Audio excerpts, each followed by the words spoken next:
Namo Vishnu Padaya Krishna Pastaya Bhutale Srimate Bhaktivedanta Swami Namine Namaste Saraswata Deve Gauravani Pacharine Nirvishesha Samyavari Paskatyai Desatarine.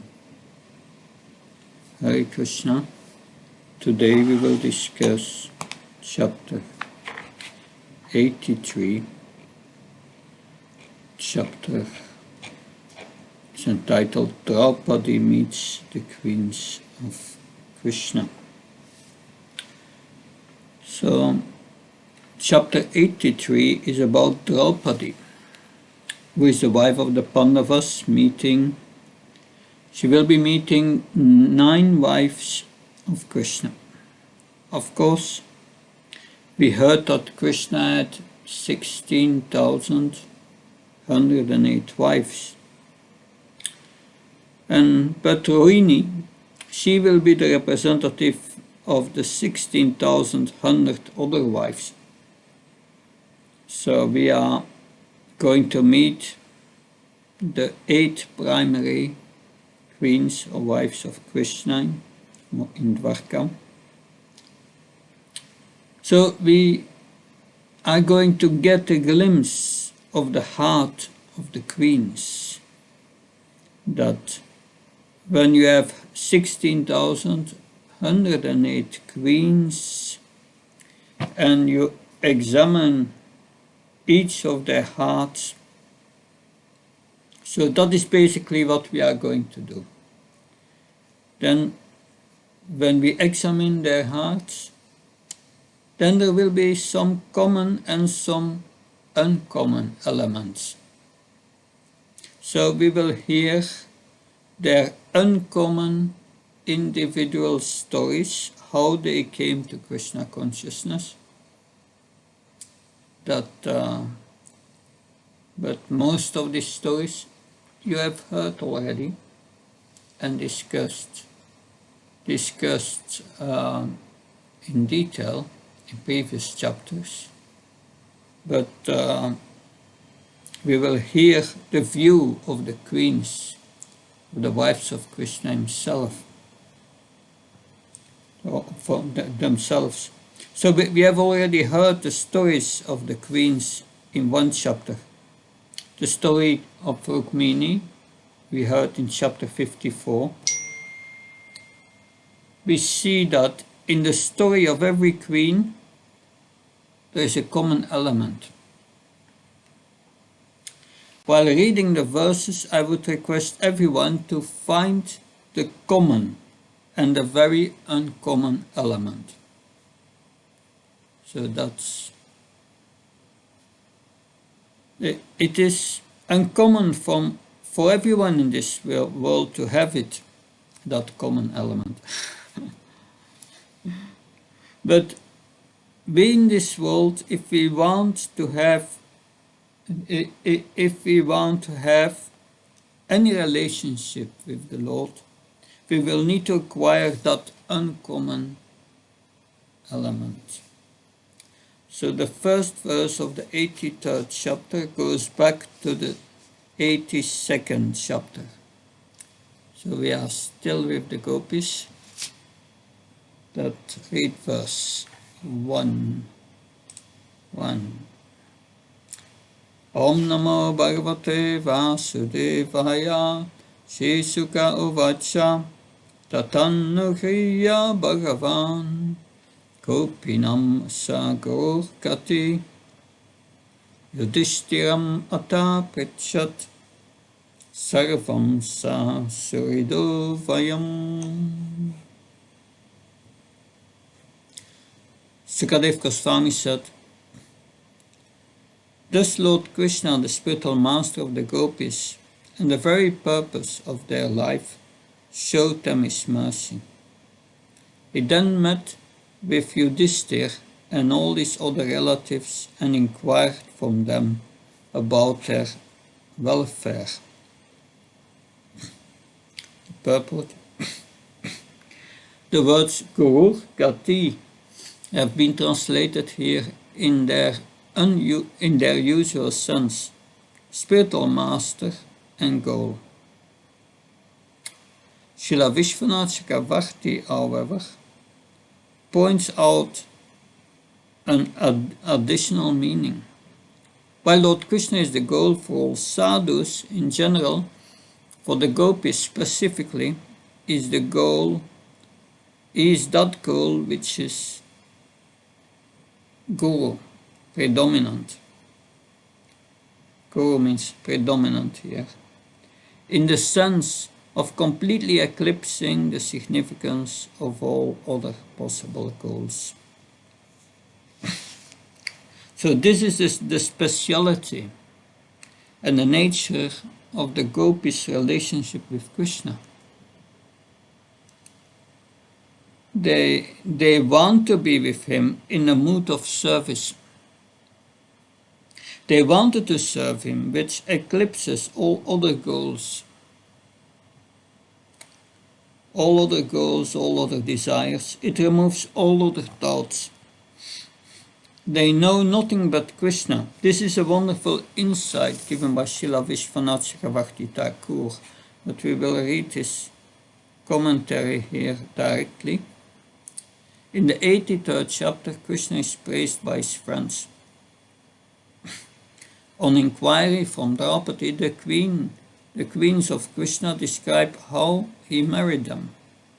Just as Krishna satisfied the gopis, so Tata, Krishna, he was merciful to the others. He inquired from Yudhishthira and all his other friends concerning their welfare or auspiciousness. This is the goal of all devotees, but he is the greatest object of love for the gopis. Guru Gati. So how did Krishna show his mercy to the gopis? By consoling the gopis, by making promises, I will return. That Shiva Goswami gives a wonderful explanation of this in Gopal Chandra Champu, and now we will hear this. So we will hear, think about it.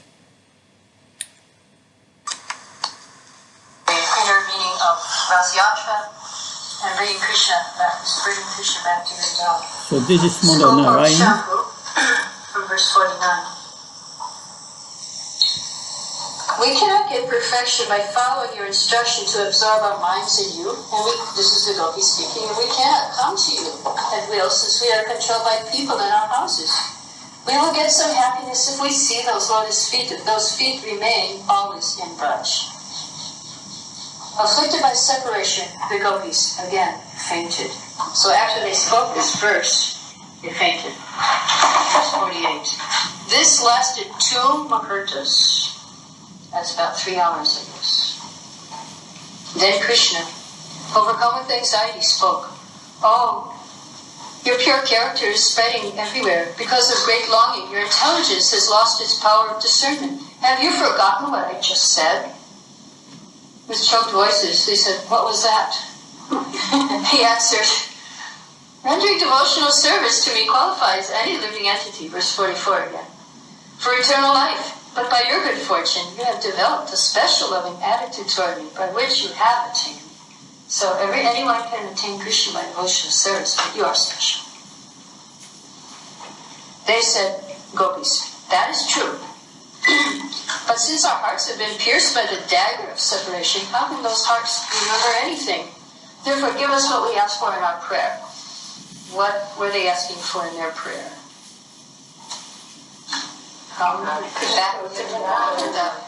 So then Shukadeva describes, it goes to verse 1 of chapter 83. Lord Krishna, the spiritual master of the gopis and the very purpose of their life, showed them his mercy. Okay, he then met with Yudhishthira and his other relatives and inquired from them about their welfare. So then it goes on, Gopal Champu. As the 4th prahara of the night passed, the night's discussion had only been touched briefly. Being merciful according to their prayers, showing great affection, he embraced them all, headed by Radha, with tearful eyes. Ordering Uddhava, he had bathwater and ornaments brought and offered them to the gopis. He then spent the night there secretly. Since those identifying themselves as husbands who had doggedly obstructed the gopis, who had violated the local and religious norms, had not come, so their husbands had not come to Kurukshetra. They stayed back to protect the village. No one in Kurukshetra was aware that they went out secretly. On the first night, they were inclined to remember separation. This was not suitable for blissful pastimes. Gradually, after overcoming their suffering on later nights, they enjoyed the night's pastimes, the end of night. As long as he stayed in Kurukshetra, Krishna enjoyed pastimes with each gopi, each night, each second, in private, fulfilling all desires that arose. Though he performed pastimes with the gopis at other places, other than Vrindavan, both he and the gopis considered the happiness from those pastimes to be momentary, like a dream. Though they met constantly, they were unsatisfied, for previous and future separations dwelled in their hearts. Though he protected the gopis who were hidden from others at Kurukshetra, they were worshipped by the respectable women for their qualities. So I would like to read one story from the Enlightenment of Separation. And it's also about separation, and it's about Radharani, and it's about Jagannath. And you've probably heard it, but I'll read it again, because I feel like it's very appropriate for this Leela here. This story is given by the Goswamis, a very confidential story, practically unknown. Of course, by the mercy of Gaur Govind Maharaj, we have heard this story. What is it called? Three logs of wood. 3 logs of wood. So, 3 logs of wood. What's the title of it? This is the Enlightenment of Separation. Gaur Govind Maharaj. This also explains a lot about Radharani and how she's the heart of Vrindavan and the separation and also the forms of Lord Jagannath. Because Lord Chaitanya was seeing Lord Jagannath as Shyamasuda Krishna. And this story shows how he actually is Shyamasuda Krishna. So, Krishna, he's in Dwarka, and he's always thinking of Radharani. And he's crying, Radhe, Radhe, Radhe, Radhe. Always. In dreaming or waking condition, he's calling. Sometimes he's fainting. Once he was deeply thinking of Radharani and feeling acute pangs of separation, he fainted. So he's unconscious, and Narada Muni and Uddhava came there. And they know everything, and they say, okay, he's going to do some very mysterious Leela now. And this is his pang of separation from Radharani. So Narada and Uddhava are in anxiety. What can we do now? What shall we do? How can we get Krishna back? And then Balaram arrived, and so the 3 of them, they were consulting, what shall we do about Krishna's unconscious situation?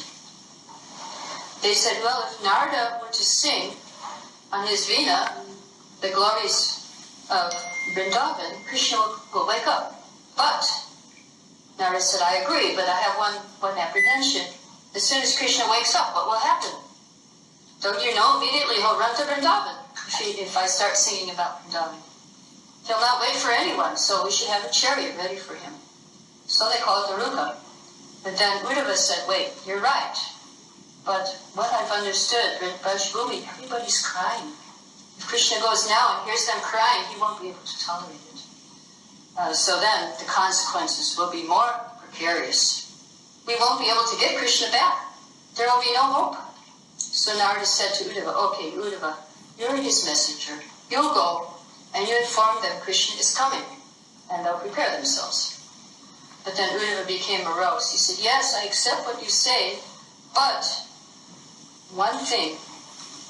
My friend Krishna once sent me to Braj. And I went there and I stayed for 3 months. And I tried to console them, but my mission failed.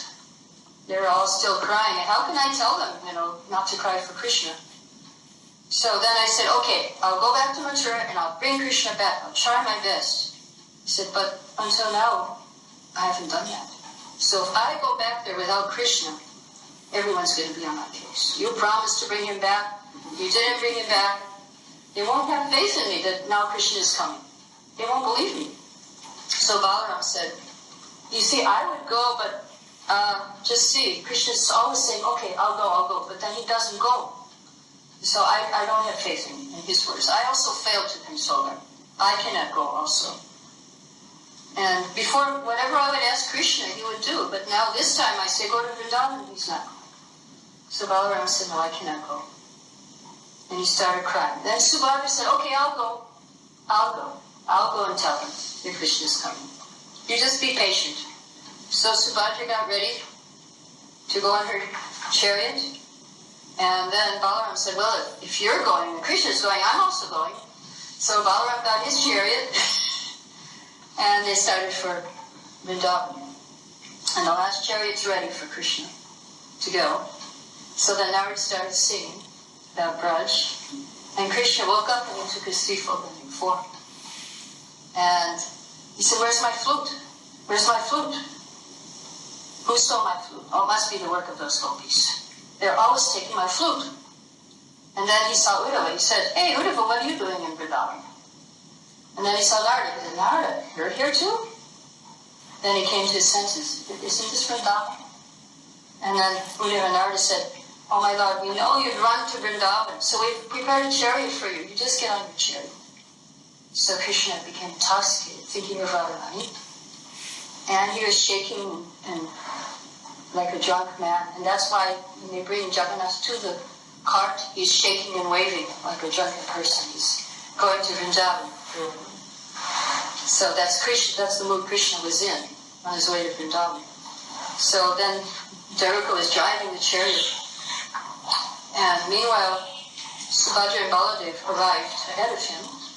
And they saw the Brijvasis in such a state, they were almost dying.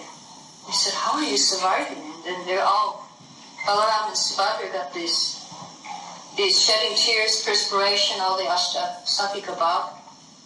And then they came into that form of Balaram and Subhadra, like the deities. Because their body and their mind is not different. So then when they felt these ecstatic symptoms, they became like that. And in the meantime, what's happening to Radharani? She's dying. Radharani, the whole of Vrindavan is in complete anxiety that Radharani is dying. So her husband, her so-called husband, Ayana Ghosh, Abhimanyu, comes running. He comes running to Radharani, and he's crying. And he puts his hand in Radharani's feet. And he says, oh, worshipful Radhe, I've never touched your body. I never touched you. But today I'm so fortunate you gave me the dust of your feet. Now my life has become successful. All people know I'm a pujari of Katyayani, and my goddess, worshipful goddess, is Purnamasi. And Krishna's desire is to relish Parakya Ras. So to fulfill his desire, Purnamasi has manifested this Leela. Your real husband is Krishna, and you are his wife. You are eternally husband and wife. But to fulfill Krishna's desire to relish Parakya Ras, Purnamasi ordered Vrindadevi to perform our marriage. This is only external. It is not real. Krishna is your real husband, and you are his wife. And you are the goddess of my heart. I married the Chaya, the shadow of Radharani, not the real Radharani. Now that you're dying, what will happen to us? And he cried out very loudly, let everyone know today I have married Chaya Radha. I did not marry the real Radha. Then came Kotila, his sister, crying and shedding tears. She put her head on the lotus feet of Radharani. She took the dust from Radha's feet and put it on her head. So this is like the sindu. She said, oh Radhe, I'm so fortunate today. I got the opportunity to put some dust from your lotus feet on my head. I really became a chaste lady. Before I was so proud. I was announcing, I am the only chaste lady. There are no other chaste ladies in Rajabhumi. All are prostitutes. I used to say that. And I tried my best to prove you are a great prostitute. And you have no chastity at all. Although you married my brother, you're always running to Krishna. So I've tried my best to prove you are most unchaste, and I am the most chaste. But once, a very mysterious thing happened. Krishna had a very high fever. He was very sick. And he said, it was a disease called sannyasa rog. I will give up everything and take sannyas. How will it be cured? Everyone is in anxiety. What is the medicine? So Krishna said, oh, I know a medicine. What is that? If there's some very chaste lady, only she can give the medicine. Let her go to Jamuna, carrying a pot that has hundreds of holes. If she can bring back water from Jamuna in that pot, not a single drop of water falls, that is the medicine. And if you put that on my body, I'll be cured of this fever. So all decided Kutila is the most chaste lady. So drums were beating. No, she was beating drums. I'm the most chaste lady. So they said, all right, call her, give her the pot of 100 holes. Let her bring water from Jamuna without spilling a single drop. But when Kutila tried to do it, all the water poured out. That proves she's not chaste at all. Kutila admitted, it was proved, my pride was crushed. That is why Krishna manifested such a Jora Leela to crush my pride. Then, the next moment, Radharani was called. Let us give the pot to Radharani, let her bring water. When Radharani went to Jamuna, although the pot had hundreds of holes, not a single drop fell out. Kutila continued, so at that time it was proved the whole world, you are the real chaste lady, not I. Yoga Maya has created this Leela just to crush my pride. Oh Radhi, my pride was crushed, but today I'm very proud to have the opportunity to take some dust from your lotus feet. My life has become successful today. Then Chandrabali came running, followed by Shaibya and all her Sakis, and she fell flat, putting her head on the lotus feet of Radharani. Washing the lotus feet of Radha with the tears from her eyes, she said, Radhi, I'm most condemned. It is not you who are condemned, but I. Imagine everyone is condemning Radharani, saying she's a prostitute. Radharani says, who is not going to Jamuna to fetch water? But if I go, I become a prostitute. Everyone says, oh, she's a prostitute. She's just going to see Krishna. So who's not going to Jamuna? You're accusing Radharani. So Chandrabali says, no, I am condemned. You are not condemned, Radharani. Krishna is your real husband. You're leftist, so sometimes Krishna goes to my kunj just to increase your leftist mood. That is my good fortune. And that way I'm related to you. Today I'm very fortunate I could put my head at your lotus feet. Though I'm very eager to fulfill the desires of Krishna, still I'm most distressed and condemned. I have become a cause of taking Krishna away from you. Krishna is your husband.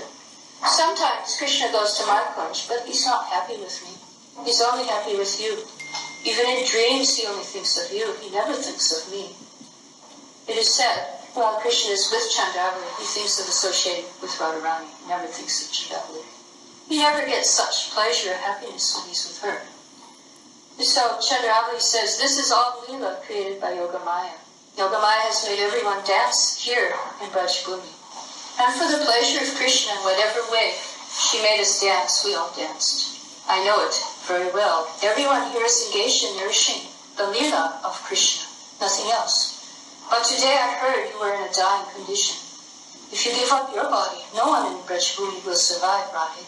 Not even a single animal. Everyone will die. Then Krishna will never come to Vrindavan. We'll never see Krishna again. Please, don't die. So then Krishna's chariot arrived. As soon as he arrived, he jumped down and he ran to Nidovan. And he was saying, Radhe, Radhe, Dehi Pada Pallava Mudara. Please give me your lotus feet. I want to put them on my head. So that was his. And then when he saw Radharani, his hands and legs got pushed in his body. He became like a tortoise, and then Lord Jagannath. So Krishna, Subhadra, and Balaram, they're in that Radha Bhava. And that's why there are 3 logs of wood floating in the ocean of Radha Bhava. At that time, the wind blew over the body of Krishna. And when the wind touched the body of Radharani, who was about to die, it acted like a soothing balm. Her life returned immediately. And then in a very sweet voice, Lalita whispered in her ear, Krishna is come. When she heard this, Radharani gradually opened her eyes to see her most beloved Krishna. Now she forgot everything. All the pangs of separation are gone. But Krishna is unconscious in this tortoise-like form. So she gave direction to Vishaka, please help Krishna. And Vishaka knew the medicine. In a very sweet voice, she started to chant, Radhe, Radhe, Radhe, to Krishna. He regained his consciousness, opened his eyes, and Krishna and Radharani are looking at each other, and they're having their union. And they forgot everything. Where's Dwarka? where is Krishna's separation? And where is Radharani's separation? They've all gone. So this is the union of Radha and Krishna, Niruban.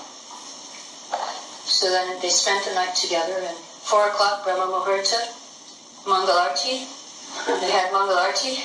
The cuckoos started chirping, get up, Radha and Krishna, get up. And everyone is, Lalita, all the Sakis are offering arti.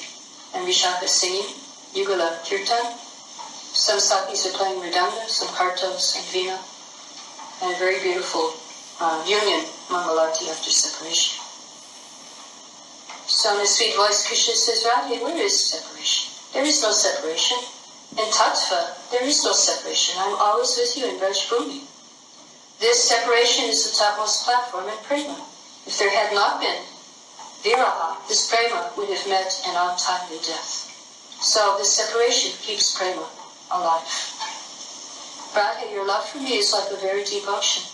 And in order to reach such an ocean and drown in that deep ocean, I have assumed the form Jagannath. In this form, I will stay eternally in Kshetra. So Jagannath is Krishna, feeling separation from Radharani. And Lord Chaitanya is Radharani, feeling separation from Krishna. So when the two get together, then they're having their union. Krishna told Radha, my brother Balaram and sister Subhadra helped me come to Brajbhumi so we could be united. So I will also take them with me in the forms they assumed on coming to Brajbhumi. In these forms, we three shall stay eternally in Viraja. So that's the story of Lord Jagannath.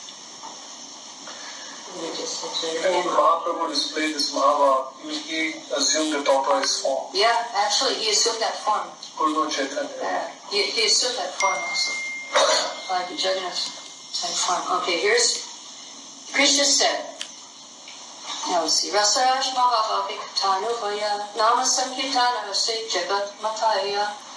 To those jivas who are very fortunate, I will give the opportunity to relish this prema rasa through Sankirtan.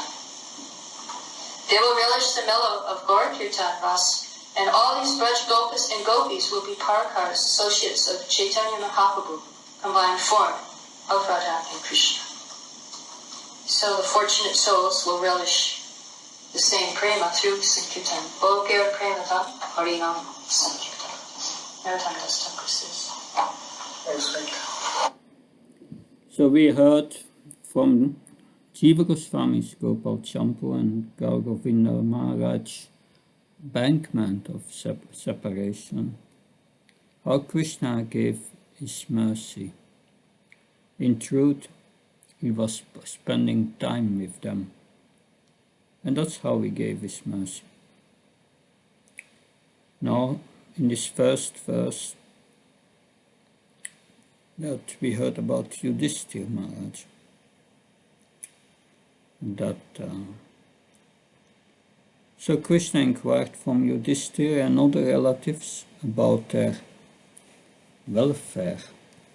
Now we will start with text 2.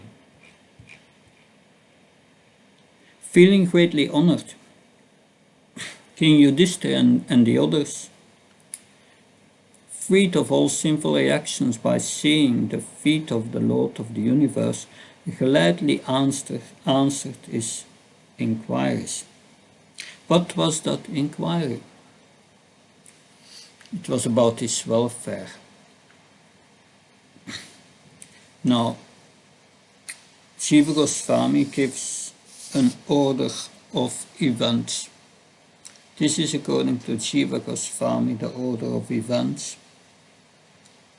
So first Balaram went to Vrindavan, he said. Then Dvivida gorilla was killed. Then the solar eclipse took place and the meeting at Kurukshetra, which we are discussing now. And then Nanda returns to Vraj. We will hear about that Monday. Then Uddhav gives advice. Then after that Jarasandha is killed. Then there is the Rajasuya sacrifice. Then the destruction of Salva, and then Krishna leaves. So Yudhishthira is going to reply to this inquiry, Krishna's inquiry, in 2 verses. The question is basically, how are you? And Yudhishthira Maharaj replies.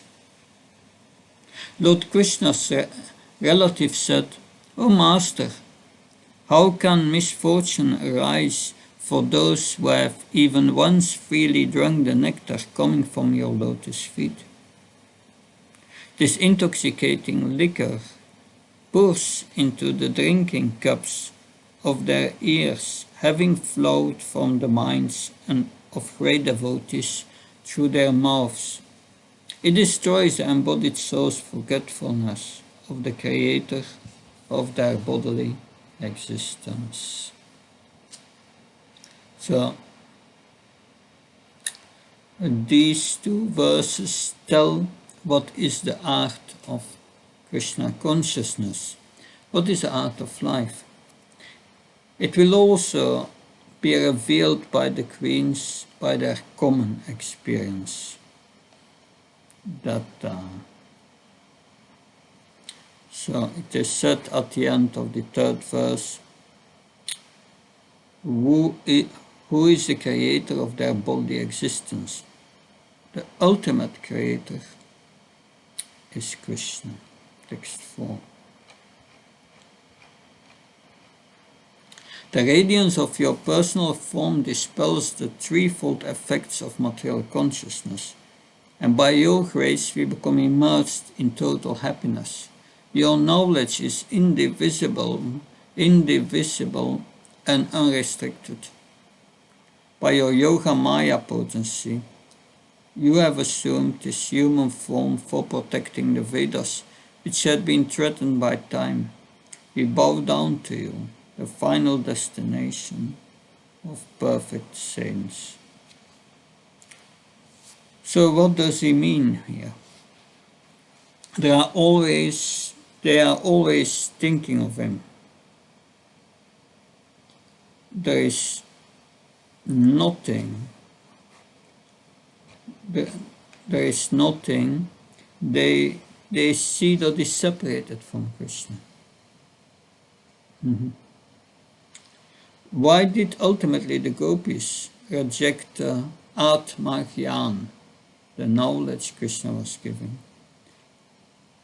This is a knowledge which Krishna mentioned in his message when Uddhav delivered in Nandagram. He expressed it to the gopis here in Kurukshetra. He repeated it.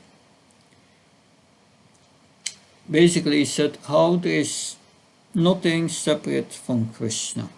So that type of consciousness from the gopis is not what they want. Why?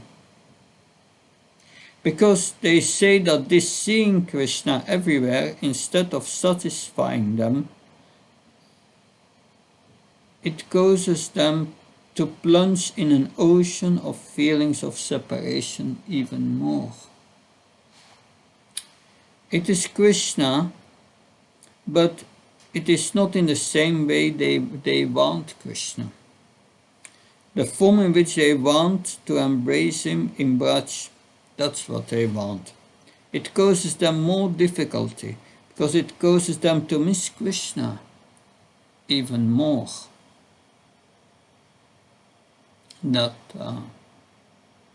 This type of knowledge, Atma Gyan, is not what the gopis are longing for. But it is still beneficial for us. We want to see him in all things and all places. We want to see him in the form of his holy books, his pastimes, his name, but in every circumstance. And that is Krishna consciousness, as Srila Prabhupada said. Srila Prabhupada said that if Krishna is a taste of water, then if every time we drink water, then including the other ways, or Krishna includes in Bhagavad Gita and Uddhav Gita about how to see him, then we will always be thinking of Krishna.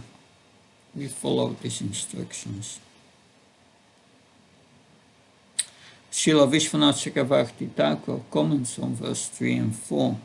He says, destroying the influence of material nature is extremely beneficial for us, but for the gopis it plunges them in feelings of separation from Krishna. Different effect. Text 5.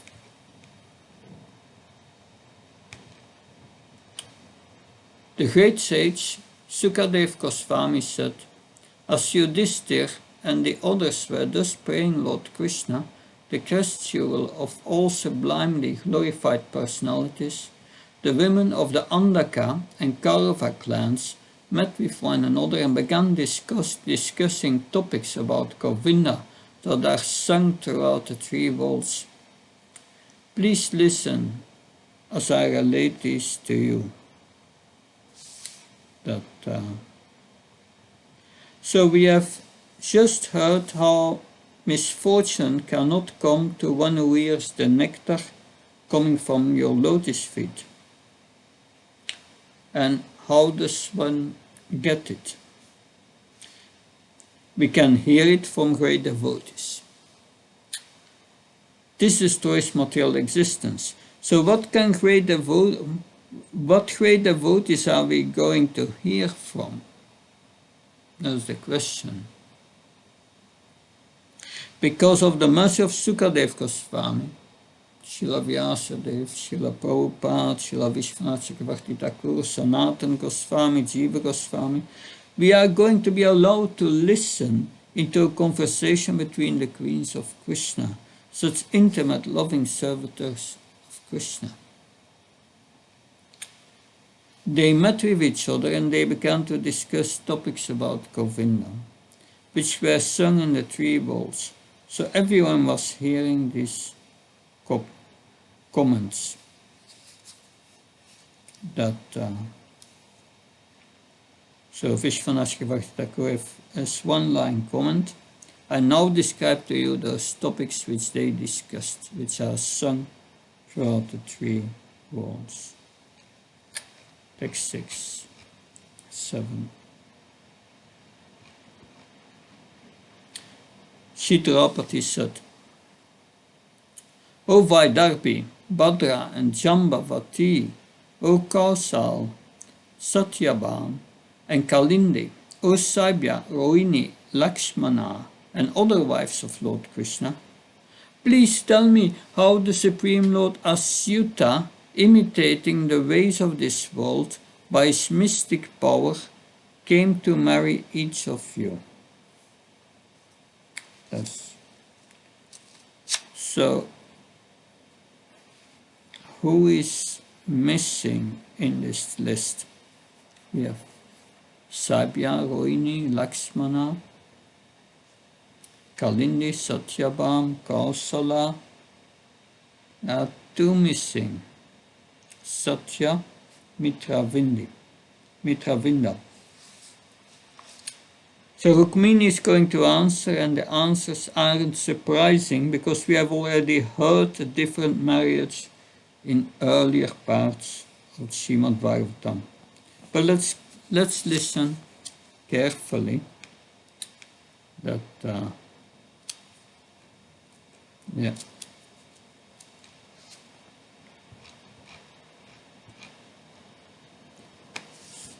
So now we will hear Rukmini, text 8. Rukmini said, when all the kings held their vows at the ready to assure that I would be presented to Sisupal, he who puts the dust of his feet on the heads of invincible warriors took me from their midst. As a lion forcibly takes his prey from the midst of goats and sheep, may I always be allowed to worship those feet of Lord Krishna. the abode of the goddess Shri. So now for the first time we hear what happened from Rukmini herself. The last line, I would say, I would like to give full attention to.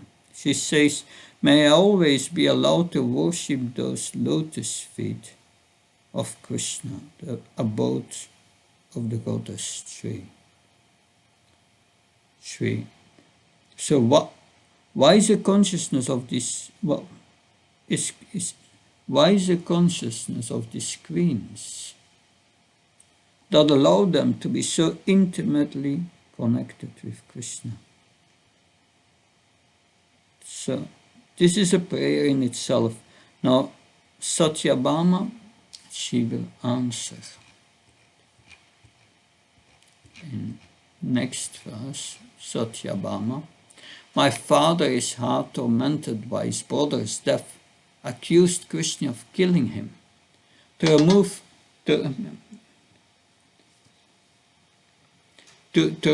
the stain on his reputation, the Lord defeated the king of the bears and took back the Syamantaka jewel, which he then returned to my father. Fearing the consequences of his offense, my father offered me to the Lord, even though I had already been promised to others. So Satyabhama said that she has been offered. What does it mean to be offered to another? Is she happy, satisfied, or dissatisfied being offered to Krishna for his pleasure? Being put under Krishna's control? Yes, she wants to be offered to Krishna. This is the natural consciousness of every living entity, and it is completely counter to having a false ego. That false ego makes us experience existence as we are the center. We are the controllers. We are the enjoyers. Ishvaram Bohi. But here it is about, I'm Krishna's. He can do with me as he likes. I've no rights. I'm so tiny and insignificant. That can someone read the purport of text 9, please?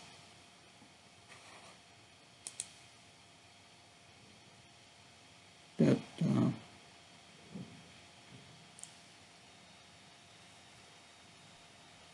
as described in the chapter 56 of this canto, King Satyajit had already compromised himself by promising his daughter's hand, first to Akrura and then again to a number of other suitors.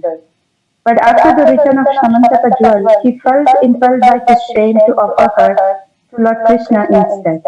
According to Srila Sridhara Swami, the word Prabhave answers any doubt to the property of offering Krishna as a bride who had already been promised to others.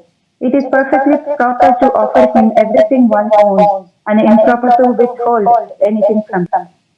Thank you. So I may think that it is not proper to offer to Krishna what already has been offered. It is actually an offense. How can I offer my contaminated being or anything I have? And Sridhar Swami says that everything is actually meant for him. Maintaining a consciousness that is meant for someone else is impropriety. Offer it back with great devotion to whom it truly belongs, because he's the Lord. That's the commentary of Sridhar Swami, the original commentator on the Bhagavatam. So Satyaraj, even though he was the father of Krishna's wife, and had such a relationship with Krishna, Krishna allowed him to be killed.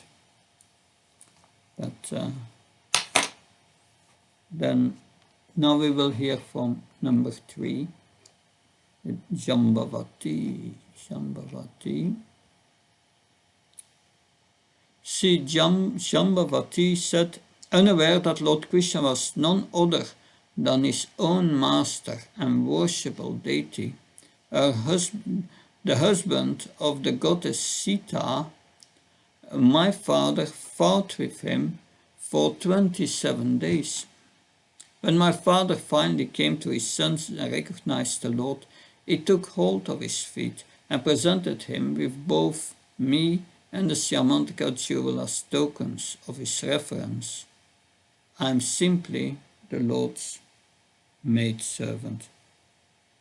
So although she is the daughter of the powerful Jambavati, she was thinking, I'm the maidservant of the Lord. We will read commentary of Vishvanachkavarti Thakur. So I read this commentary on the screen. Not knowing that Krishna was his own master and the Supreme Lord, my father fought with him for 27 days. Then, recognizing that he was the husband of Sita, he touched his feet and offered me along with the jewel to Krishna. Oh, then now we remember that we were born during Ram's appearance and promised to him, but they refused because he was taken a vow of only one wife. Now you have been accepted as wife by Krishna, who has many wives. Therefore you are the best. Hearing this, Jambavati became embarrassed and said, I am only his servant. Very good. So that is at the end the same thing. I am only Krishna's servant. This we find in chapter 56 of the 10th canto also. So the next is Kalindi.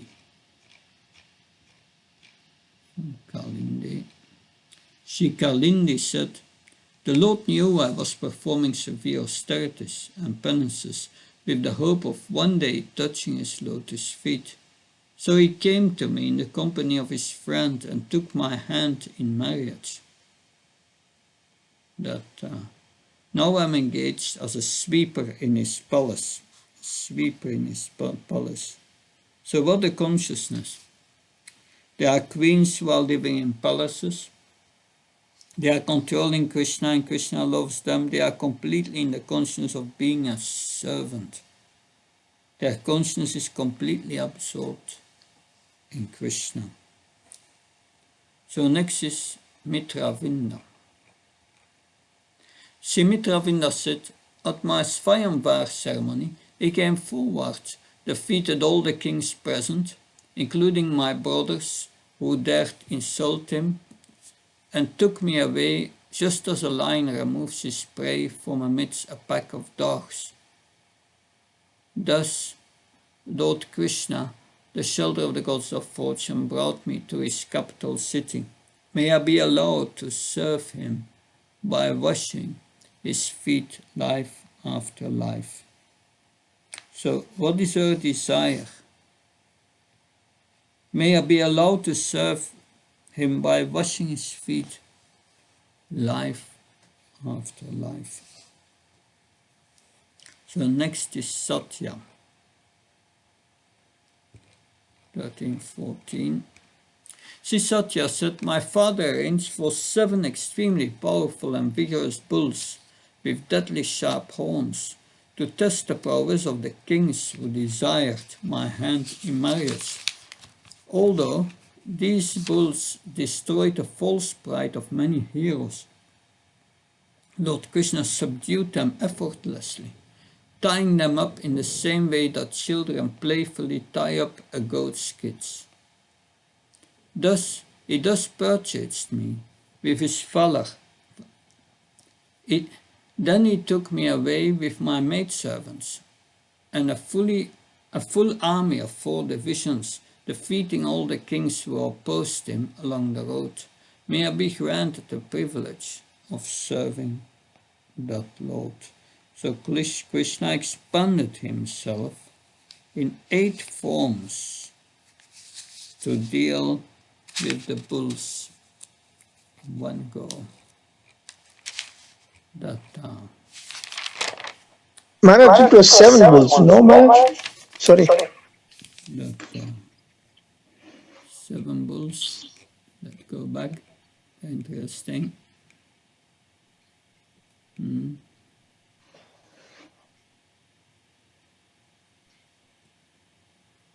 It's not in the verse, but it could be. Here, you can see above. You go a bit more. Yeah, more.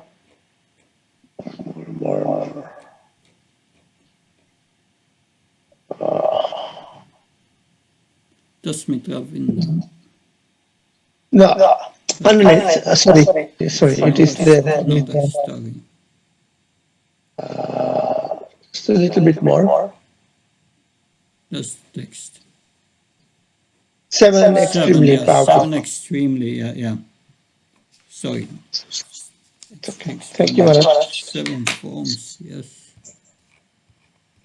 Then here, Shibhadra. This is 15, 16, yeah. Shibhadra said, "My dear Draupadi, of his own free will my father invited his nephew Krishna, to whom I had already dedicated my heart, and offered me to him as his bride. My father presented me to the Lord with an Aksarini military guard and a retinue of my female companions. My ultimate perfection is this, to always be allowed to touch Lord Krishna's lotus feet as I wander from life to life, bound by my karma." So they don't want liberation, just life after life. Touch Lord Krishna's lotus feet.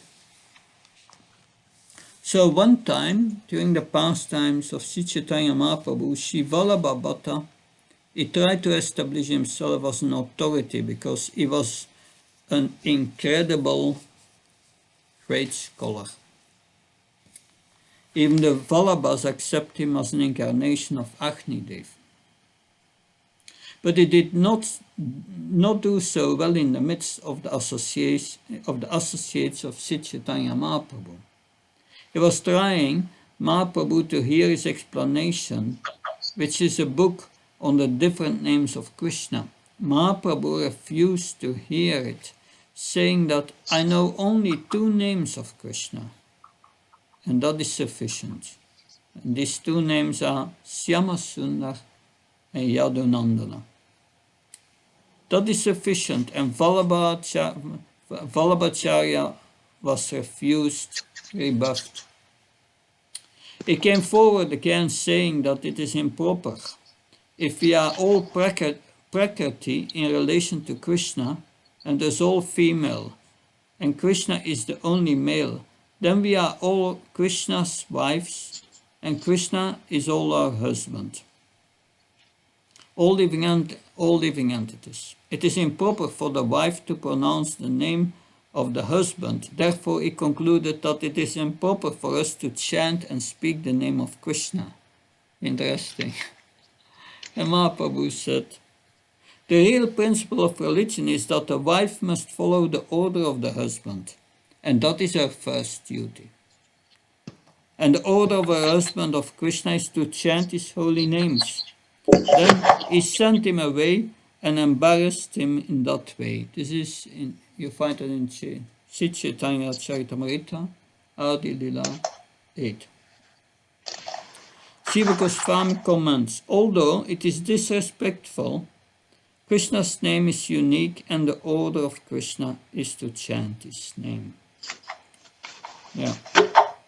It is in the Svetasvatara Upanishad, the holy name of the Lord is supremely glorious.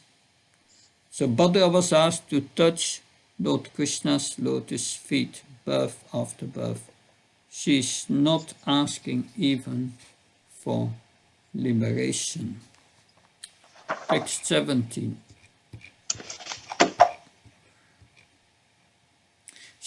Shri Lakshmana said, O Queen, I repeatedly heard Narada Muni glorify the appearance and activities of Asyuta, and thus my heart also became attached to that Lord Mukunda. Indeed, even goddess Padmahasta chose him as her husband after careful consideration, rejecting the great demigods who rule the various planets. So this occurred when the ocean of milk was churned, and she wanted someone who is perfect. Of course, everyone wants to marry with or hook up with fortune. But fortune favors those who are perfect. She went over the demigods and found them all imperfect. But when she came to Lord Vishnu, she placed her garland over his neck. The only person to serve constantly without being flickering chanchala in her attention. Otherwise, due to everyone's imperfection, there she comes and goes constantly. So Vishwanath Chakravarti Thakur has a short comment. My heart was asa, attached to Mukunda. He was chosen Vrita by me, holding a lotus in my hand after I had refused the protectors of the directions of my husband. So she will continue her story till text 39. So we will now read till 39, 18. My father Priyatsena was by nature compassionate to his daughter, and knowing how I felt, O saintly lady, he arranged to fulfill my desire. Just as a fish was used as a target in the Svayamvara ceremony, O queen, to assure that you would obtain Arjuna as your husband, so a fish was also used in my ceremony. In my case, however, it was concealed on all sides, and only its reflection could be seen in a pot of water below. Can someone read the purport, please? Arjuna is as famous as the most expert bowman. Why then could he not hit the fish target at Srimati Lakshmana's Swayamvara ceremony, just as he had done once before to win Draupadi? Srila Sridham Swami explains, the target on Draupadi's Swayamvara had been covered only partially, so that a marksman could see it if he looked straight up the pillar on which it was placed. To shoot Lakshmana's target, however, it was necessary to aim by... Sorry, I have to... Maharaj, you have to put up... To aim? It was necessary to put up... Thank you. It was necessary to aim by looking up and down at the same time, an impossible feat for any mortal. Therefore, only Krishna could strike the target. Thank you. Thank you, Maharaj. An impossible feat does not exist for Krishna. Hearing of this, thousands of kings, expert in shooting arrows and in wielding other weapons, converged from all directions on my father's city, accompanied by their military teachers. My father properly honored each king according to his strength and seniority. Then those whose minds were fixed on me took up the bow and arrow, and one by one tried to pierce the target in the midst of the assembly. So according to the acharyas, only those kings who were extremely intent on winning the hand of the princess even dared try to shoot the target. Some of them picked up the bow, could not string it, and so they threw it aside in frustration. Some managed to pull the bowstring forward the tip of the bow, only to have the bow spring back and knock them to the ground. A few heroes, namely Jarasandha, Sisupal, Bhima, Duryodhana, Karna and the king of Ambasta, succeeded in stringing the bow, but none of them could find the target. Then Arjuna looked at the reflection of the fish in the water and determined its position. When he carefully shot his arrow at it, however, it did not pierce the target, but merely grazed it. According to the explanation of Srila Sridhar Swami, Arjuna was more expert a marksman than the other kings, but his physical strength was not adequate to the task of shooting it with perfect accuracy. 25. After all the arrogant kings had given up, their pride broken, the Supreme Personality of Godhead picked up the bow, easily strung it, and then fixed his arrow upon it. As the sun stood in the constellation Abhijit, he looked at a fish in the water only once and then pierced it with the arrow, knocking it to the ground. So each day the sun passes once through the lunar constellation Abhijit, marking the period for auspicious for victory. As pointed out by Srila Vishwanath Chakravarti, on this particular day the Muhurta of Abhijit coincided with the high noon, further emphasizing Lord Krishna's greatness by making the target all the more difficult to see. So, for us astrologers, that's the constellation Abhijit gives victory. Kettle drums resounded in the sky, and on the earth people shouted, "Jai, Jai!" Overjoyed demigods showered flowers.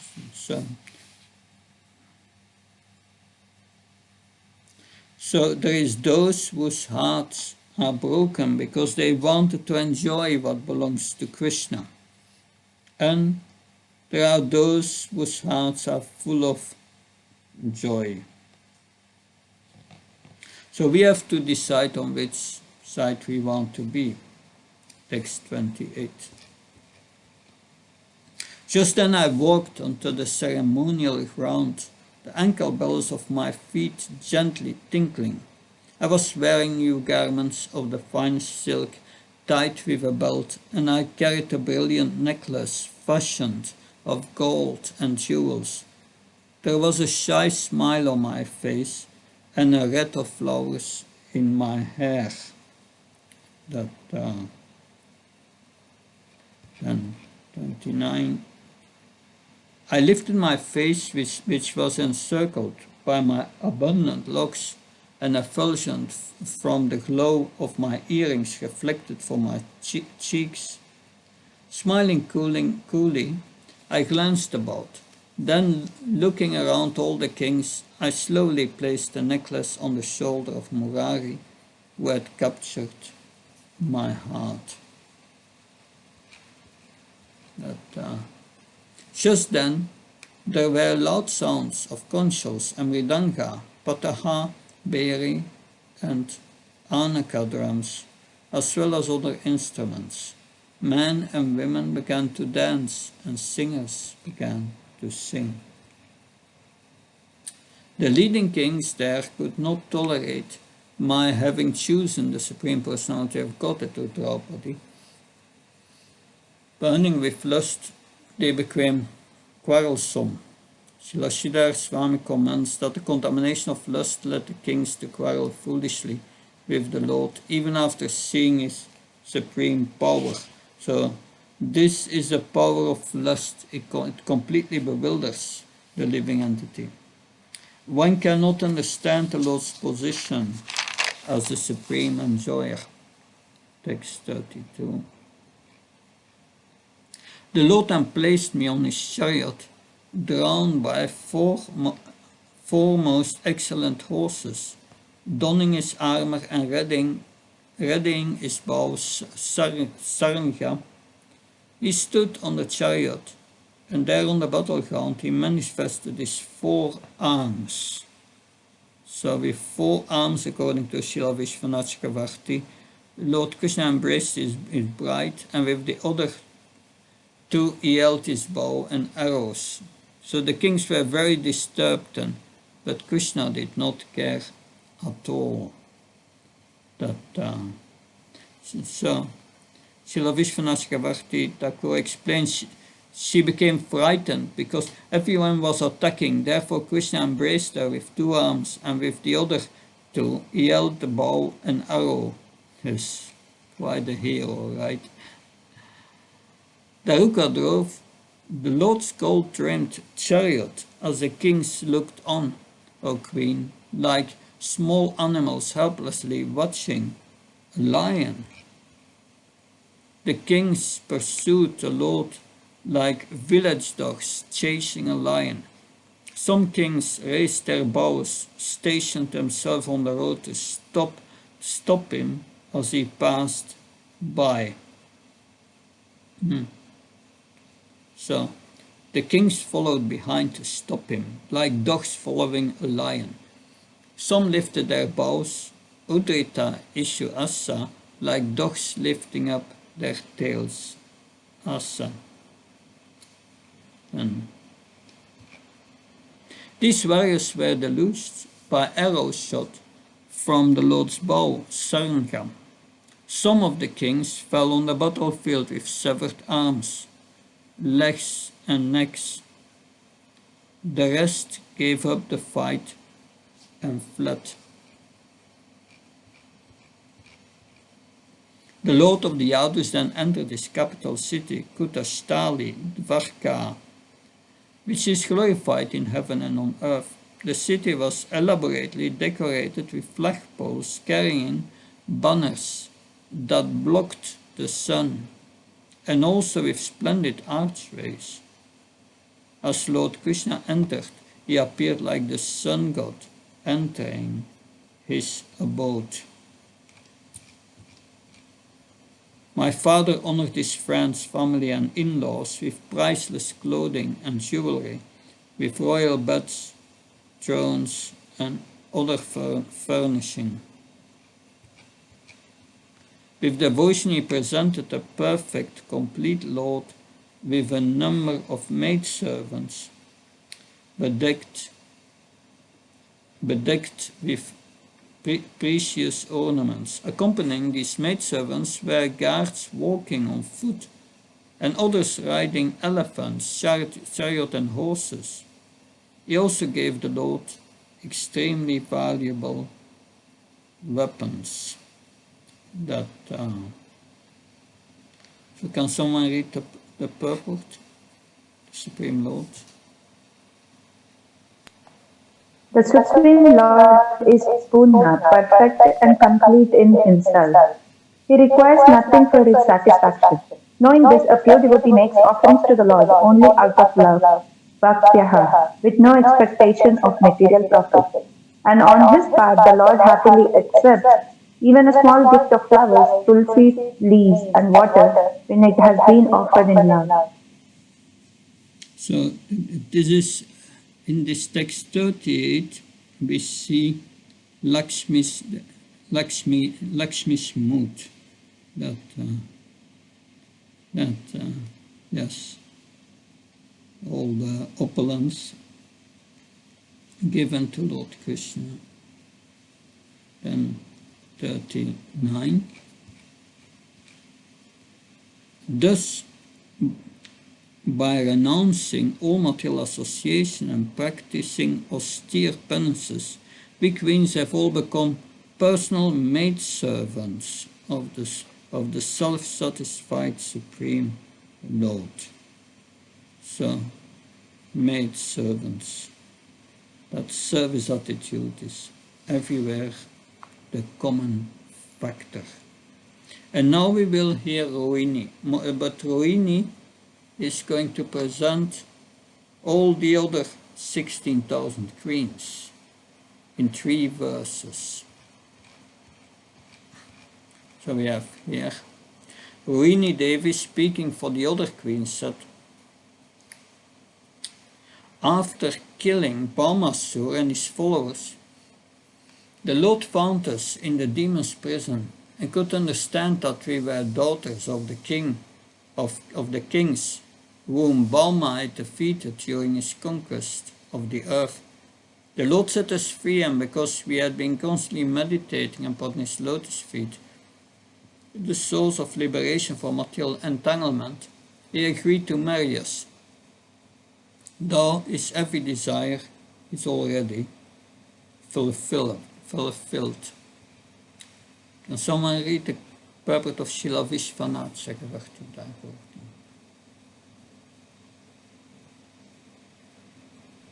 We desire the foot dust of he who, though full in his desires, freed and accepted as his wives the daughters of kings, knowing that they had been imprisoned by Boma when he defeated the kings while he conquered the earth. The verb kamayamai is 2 verses later. He married us because we were constantly remembering his lotus feet, which caused liberation from material life, samsriti vimoksham. For this reason, he freed us from the prison. Thank you. Thank you. 41, 42. O saintly lady, we do not desire dominion over the earth, the sovereignty of the King of Heaven, unlimited facility for enjoyment, mystic power, the position of Lord Brahma, immortality, or even attainment of the kingdom of heaven. We simply desire to carry out on our heads the glorious dust of the Lord's lotus feet, enriched by the fragrance of Kunkuma from his consort's bosom. So we do not desire dominion over the earth, they said, not even a little bit. I don't want an apartment, a little room, no dominion. That's no dominion over anything on the earth. So Vritrasur also spoke this, and also Chaitanya Mahaprabhu, Najanam, Nadanam, Nasundarin, and so on. So we will read purport here. Can someone start reading the purport which is on the screen? The word Raja means to rule, and from its word Ita derived from the word Samrajyam, meaning the rulership over the entire earth, and Swarajyam means rulership over heaven. Bhaujyam comes from the word bhuja, to enjoy, and thus refers to the capacity of enjoying whatever one desires. Virat is explained by Srila Vishwanath Chakravarti as representing the phrase Vividham Virajati. One enjoys many kinds of opulence, and specifically indicating the 8 mystic perfections of anima and so on. An alternative explanation of these terms is given by Srila Sridhara Swami, who says that according to Bhakya Rik Brahmana, these 4 terms designate the power of sovereignty over each of the 4 cardinal directions.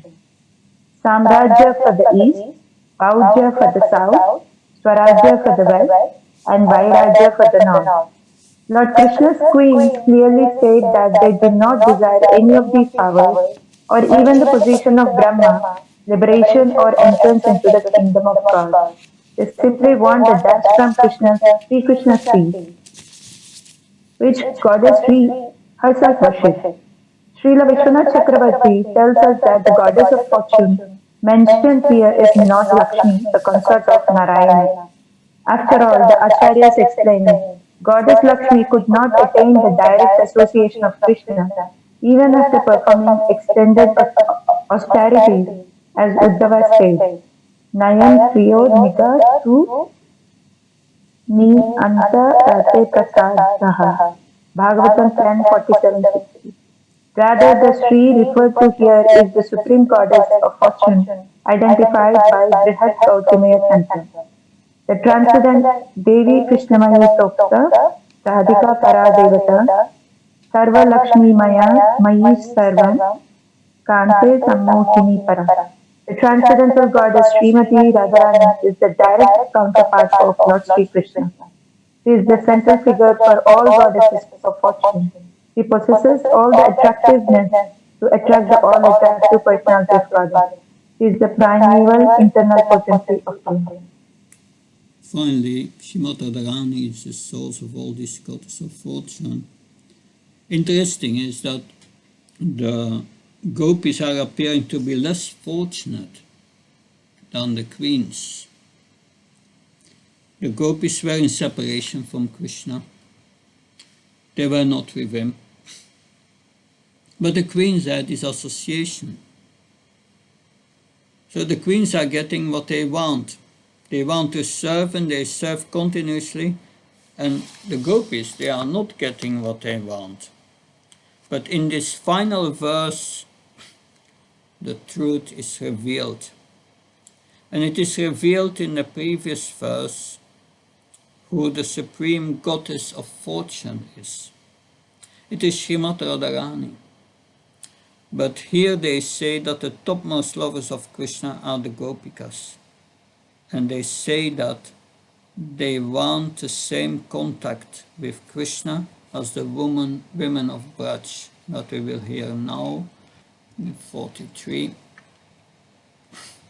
We desire the same contact with the Supreme Lord's feet that the young women of Braj, the cowherd boys, and even the aborigine Pulinda women desire, the touch of the dust he leaves on the plants and the grass as he tends his cows.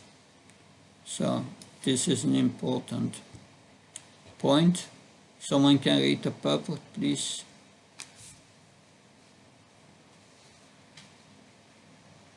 Vishwanath Chakravarti Thakur reminds us of the jealous rivalry that always existed between the queens of Dwarka and gopis of Braja.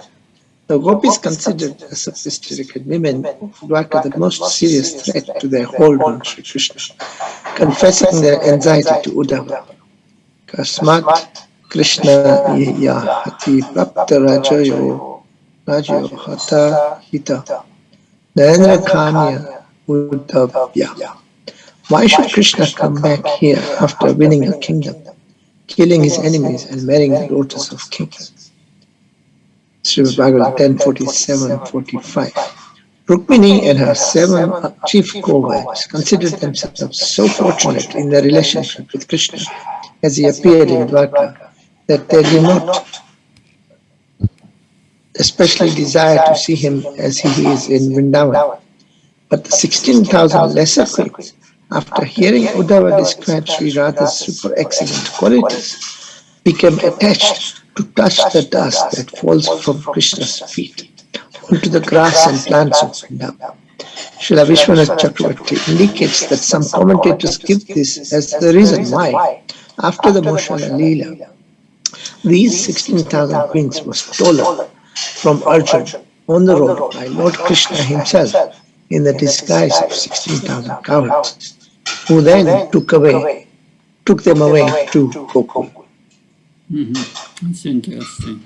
The reason why the 16,000 queens were stolen from Arjuna, because they had that desire which is expressed in this verse, because these 16,000 queens of Dwarka, they understood that the gopis had the power to give Krishna more happiness than they can give. And 20th chapter we will now go to the nectar of devotion. So I'm starting the folio.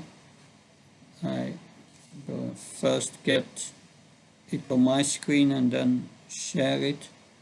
So we go to nectar of devotion. In nectar of devotion is chapter 16. that chapter 16. Let's see if we find it.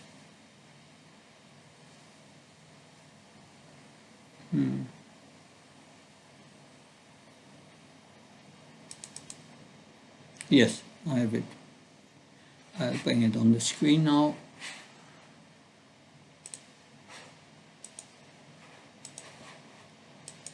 This is Nectar of Devotion, chapter 16. Yeah. So can someone read the first two paragraphs here?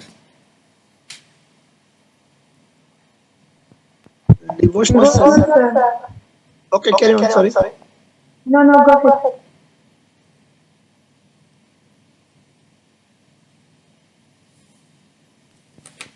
Devotional service, following in the footsteps of the gopis of Vrindavana or the queens of Dwarka, is called devotional service in conjugal love. This devotional service in conjugal love can be divided into two categories. One is indirect conjugal love, the other direct. In both of these categories, one has to follow the particular gopi who is engaged in such service in Goloka Vrindavana. To be directly attached to the Supreme Personality of Godhead in conjugal love is technically called Keli. The Keli performance means to directly join with the Supreme Personality of Godhead.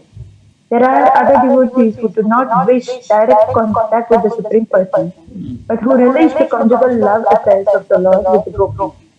Such devotees enjoy it simply by hearing the activities of the Lord with the gopis.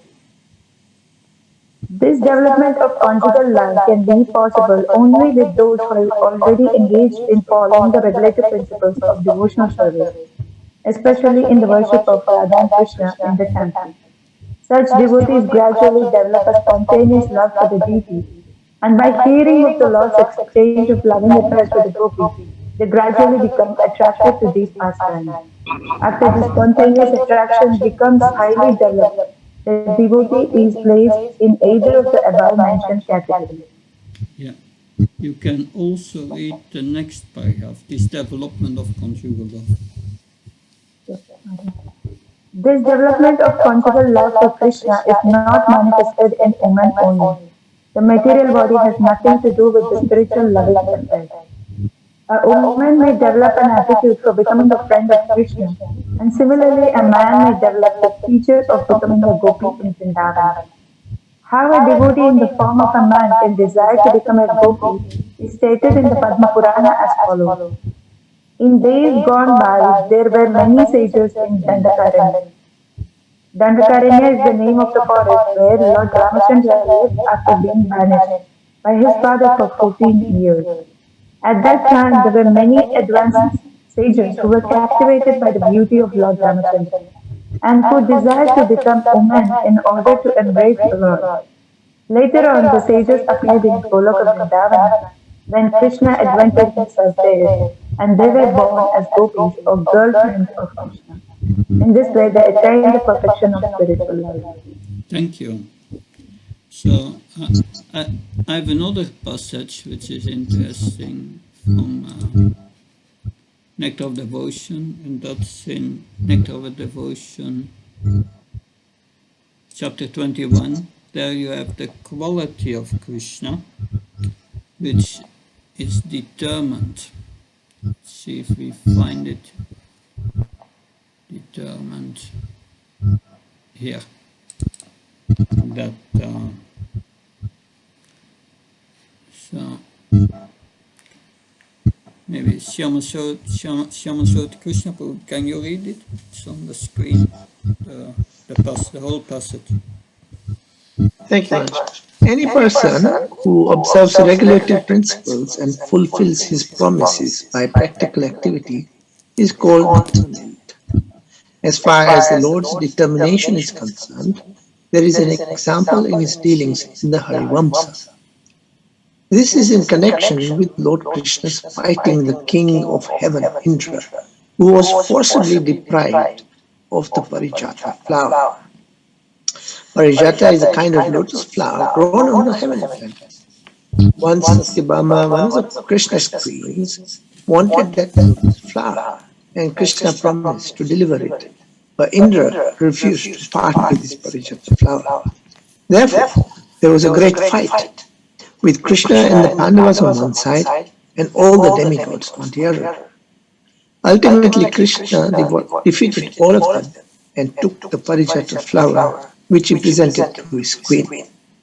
So in regard to that occurrence, Krishna told Narad Muni, "My dear great sage of the demigods, now you can declare to the devotees in general and to the non-devotees in particular that in this matter of taking the Parijata flower, all the demigods, the Gandharvas, the Nagas, the demon Rakshasas, the Yakshas, the Panakas, tried to defeat me, but none could make me break my promise to my Creator."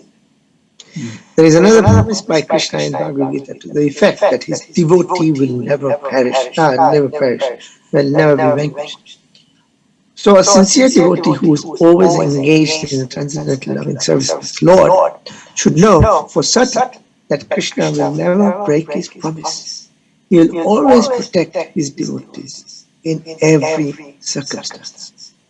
Krishna showed how he fulfills his promise by delivering the Parijata flower to Satyabhama, by saving Draupadi from being insulted, and by freeing Arjun from the attacks of all enemies. Thank you very much.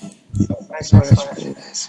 So, we went through this entire chapter and we heard about a common element. They all only want to serve Krishna. That's their heart, even birth after birth. But the way how they serve Krishna, how they desire to serve Krishna, may be specific. But that is the basis of the attitude we need to develop to go back to the spiritual world, just the desire to please Krishna. And they were very humble. They understood the gopis were in a higher position because the gopis were able to please Krishna more than they did. And they understood that. So, any comments?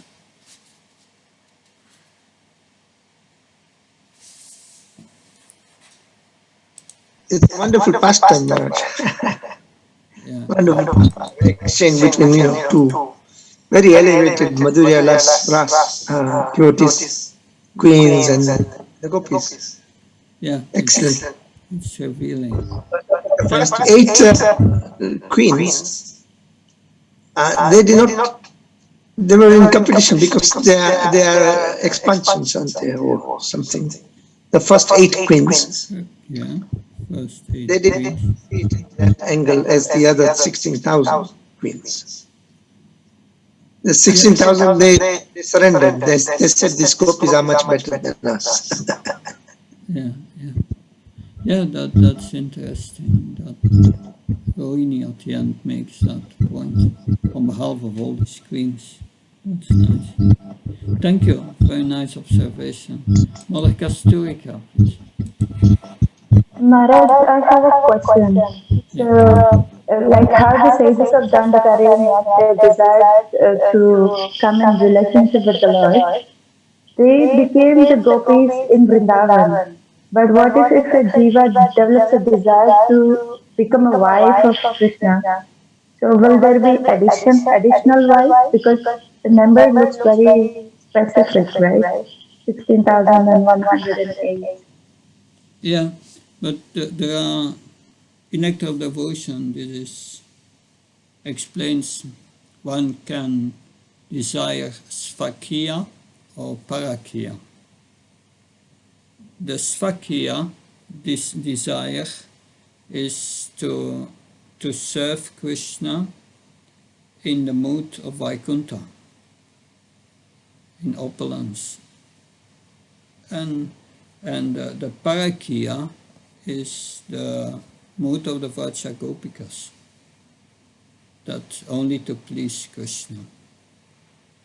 So this is, and to to have a relation with him in conjugal love, in the parakia bhav. And that's more intense. So there are these two modes, and like Swam Jyoti Krishna Prabhu suggested already, these queens, they are expansions of Lakshmi. And we have heard also about the commentators of our acharyas commenting, yes, that Srimati Radharani is greater than all these Lakshmis because she is the origin. So it's a different mood.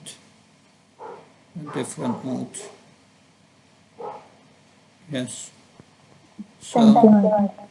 that's what I could And say. one more, Yes. what was the uncommon thing in this life? I was trying to find out, but I was not able to. What is so uncommon about this? Well, there's the common is they all want to be maidservants, serving Krishna, but they have all their way of to do that in a particular way. So they express it in. If we go back to the text, we can point out, like no, that's the wrong one. But if we go back to I will share it again. Screen. Well, if we go back to the beginning.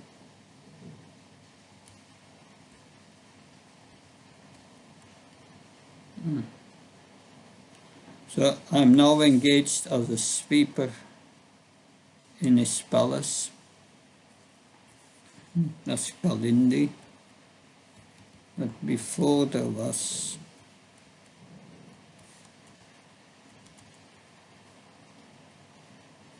as he says, I'm simply the Lord's maid servant. That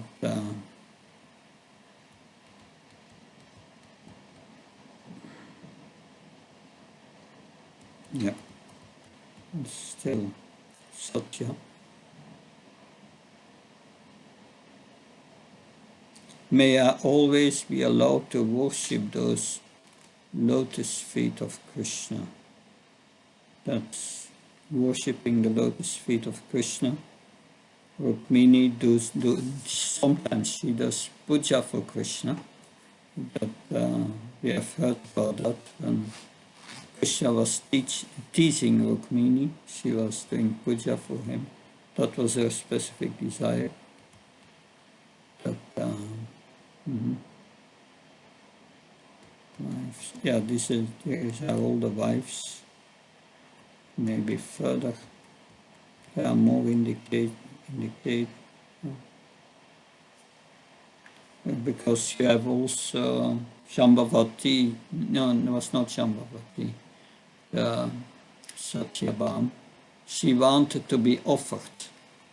That's also specific. That Lakshmana was the goddess of fortune. So she had a specific desire to find someone who was perfect. That's also a specific. It's, of course, these are secondary points, this uncommon. But the common point is they want to be the servant. That they are in the mood of a servant, and life after life, and that common element we need also. How we will serve Krishna, in what form and so on, that these desires will be revealed later or develop according to our desires. Does that help, Dr. Sturk? Yes, Maharaj. Thank you. Thank you. Okay. Good. Vishalaksha Prabhu, please. Hare Krishna Maharaj. Hare Krishna. Thank you so much Maharaj for nicely explaining. It's very nice. It is very nice that all the principal queens they are transcendentally competitive in serving Krishna and also appreciating each other in their service. It's very nice. And each queen Gopis is explaining to be a servant of Krishna to serve his lotus feet. So, is there any specific reason that they are mentioning most of them, so lotus feet only? Many ways to serve Krishna, but they are mentioning lotus feet only, most of the queens. Is there any specific reason, Maharaj?